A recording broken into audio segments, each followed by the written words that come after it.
नमस्कार, मैं हूं जूही वर्मा।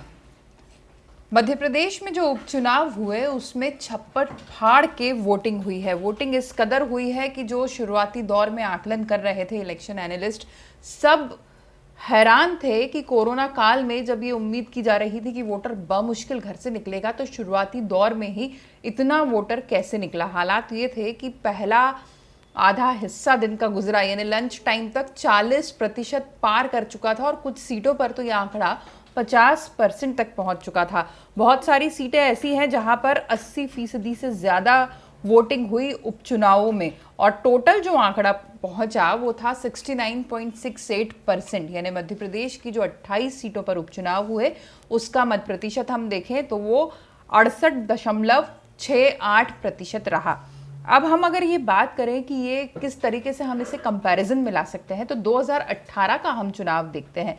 हालिया विधानसभा चुनाव जो हुआ था उसकी हम बात करें तो उसमें 72.93% मतदान हुआ था। यानी ये जो मतदान हुआ है 28 सीटों पर, ये 2018 के आंकड़ों से काफ़ी ज़्यादा है।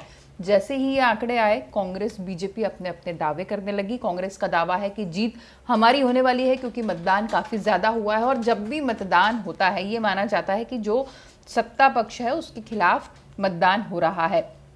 एंटी इनकम्बेंसी इसका एक बहुत बड़ा फैक्टर माना जाता है।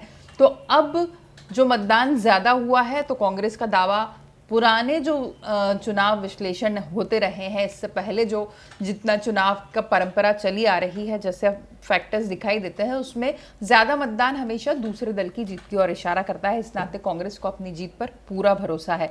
दूसरी तरफ बीजेपी का भी ये दावा है कि जीत हमारी पक्की है क्योंकि हमारा मतदाता ज़्यादा निकला है। कमलनाथ, मुख्यमंत्री शिवराज सिंह चौहान सब अपने अपने तरीके से ट्वीट कर चुके हैं और ज़्यादा मतदान का आकलन अपने अपने तरीके से कर रहे हैं। सच्चाई क्या है, 10 नवंबर को इसका खुलासा होगा। पर जो अंदरूनी सियासी गलियारों की खबर यह है कि बीजेपी में थोड़ा डर ज़रूर है, बेचैनी बढ़ी हुई है बम्पर मतदान को देखते हुए। उसकी वजह यह है कि जब 2018 का चुनाव हुआ था तो इन 28 सीटों पे जो उससे पहला चुनाव था उससे ज़्यादा मतदान था, यानी मत प्रतिशत उससे पहले से ज़्यादा था, और उसका नतीजा ये हुआ था कि इन 28 सीटों की ही बात करें तो 28 में से 27 सीटें जीती थी कांग्रेस ने।